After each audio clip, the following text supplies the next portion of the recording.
But अगर आप देखें कि आपको अगर पॉलिटी के नोट्स बनाने में 20 दिन 25 दिन लग रहा है और उस ड्यूरेशन में आप समथिंग लाइक वाजीराम का स्मैशर हो गया, चाहे शून्य आईएएस के जो प्री और मेंस के बीच में means boot camp type courses चलते हैं उनमें जो नोट्स मिलते हैं क्रिस्प वंस, ठीक है, उस लेवल का बनाने के लिए एक तो उस लेवल के एक तो पहली बार मैं बना नहीं पाऊंगा, दूसरी बात अगर बनाया भी तो जो टाइम लगा है उसमें मैं इन्हीं नोट्स को 10 बार पढ़ सकता हूँ। 25 दिन में मैं 10 बार स्मैशर पढ़ सकता हूँ या वो शून्य इसका कंटेंट पढ़ सकता हूँ।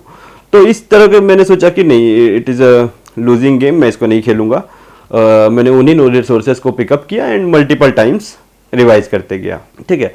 तो इसमें बस कैच यही है कि अगर आप फाउंडेशनली वीक हैं, आपको अगर कॉन्सेप्ट्स आपको अच्छे से नहीं आते हैं तो आपको किसी और के नोट्स पिकअप करने में दिक्कत होगी। बट सिंस मैंने उस पार्ट को ड्यूरिंग द क्लासरूम कोर्स वाला जो ड्यूरेशन था उसमें मैंने फाउंडेशनली स्ट्रांग हो गया था, तो आई नेवर फेल्ट कि मैं कोई भी नोट्स पिकअप करूँ मुझे कैसे समझ नहीं आएगा, ठीक है। तो फिर मैं इस कारण से टाइम यहाँ से बचा करके ज़्यादा टाइम राइटिंग एस्पेक्ट को दे पाया या फिर प्रीलिम्स में टेस्ट लगाने को दे पाया, ठीक है। तो उससे मुझे लगा कि हाउ टू डू वाला पार्ट बेटर होता गया, व्हाट टू डू में मैंने काफ़ी कंसाइज करते रहा।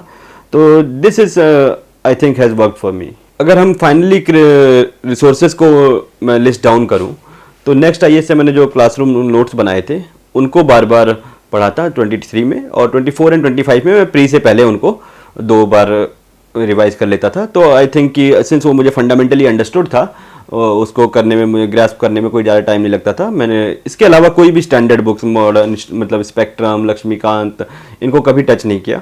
In the latest UPSC result 2025, top 10 out of top 10 are from various courses of Vajram and Ravi, with All India Rank 1 Anuj Agnihotri and many more. For over a decade, the All India Rank 1 has emerged from this very ecosystem. A journey powered by 50 plus years of legacy. Join the GS Foundation program. Inquire now.